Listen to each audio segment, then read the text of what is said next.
खुलुमबाय गासैनिसिमबो गाहाम हामलायनायखौ बावहरग्रोबाय। दिनै नैबे खौरां बिजोंनि गेजेरजों जों बेखौनो फोरमायनो नागिरदों दि थांनाय PMB जे जिरायनाय BPFनि जे PMB जिरायबाय बेनि उनावहाय BTC नि गाहाय खुंगिरि मानाव गेदेर हाग्रामा महिलारी सारा जोंखौ BSU आरो Youth BPF खौ मोनसे इन्सट्राक्शन होदों जे मोनफ्रोमबो जिल्लानि सिङाव थानाय मोनफ्रोमबो गुबुन गुबुन जायगायाव गुबुन गुबुन समस्थियाव कोचिं सेन्टार होनांगौ होननानै बिथाङा जोंखौ खावलायदों। दा बे बिथोन बायदियैनो जोङो मुसलपुर जिल्ला BSU आरो Youth BPF नि जथायै बानजायनायाव फैगौ जुलाइ दाननि 6 खालाराव बेसेन नाङाजासे जोङो गरम बोथोरनि जे फोरोंसनाय हाबाफारि बेखौ फैगौ 6 जुलाइनिफ्राय लानानै 22 जुलाइसिम जोङो बे हाबाफारिखौ खुंफुंनो थाखाय साखाफारा जादों। दा बेहाय जोङो मुसलपुर जिल्लानि सिङाव थानाय जोंहा मोनब्रै समस्ति BTCLA समस्ति फारियै कक्लाबारि, दिहिरा, बागानपारा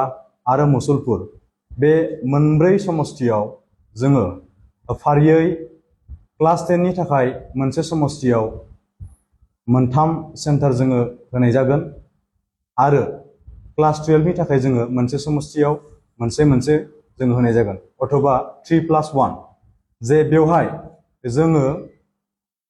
मोनब्रै साबजेक्ट जोङो बेहाय फोरोंनो थाखाय साखाफारा जादों। दा बेवहाय जोंहा 10 हिसाबै English, general science, general maths आरो ससियेल साइन्स बे मोनब्रै साबजेक्टखौ जोङो फोरोंसंनो नागिरदों आरो जोंहा हायार सेकेन्डारिनि थाखाय 3 स्ट्रिम थामहिनबा आर्ट्स, कमार्स आरो साइन्स बे 3 स्ट्रिमखौ जोङो फोरोंनो नागिरदों। दा बेवहाय थागोन जोंहा आर्ट्स हिसाबै इंलिश, फिलसफि आरो एडुकेशन आरो पलिटिकेल साइन्स। साइन्स स्ट्रिमनि थाखायबो जोङो मोनब्रै साबजेक्ट जोङो होगोन। बे जाहैबाय मैथमेटिक्स,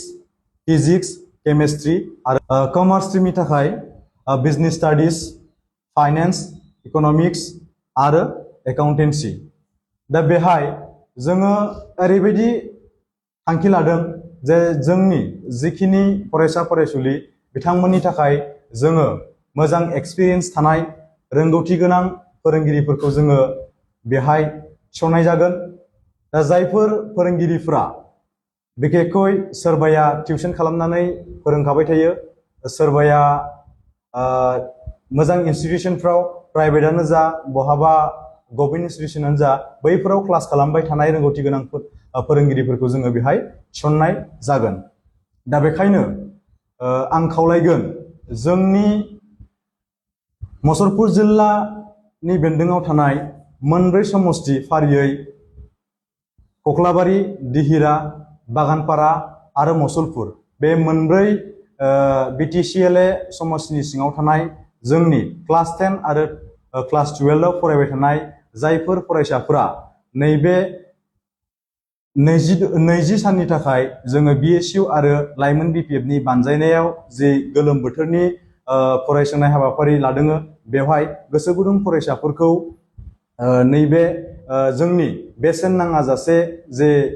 फोरोंसनाय बेयाव गासैखौबो बाहागो लानो थाखाय आङो मुसलपुर जिल्ला BSU आरो लाइमोन BPF नि जानानै आङो गंग्लायै खावलायनाय थाबाय।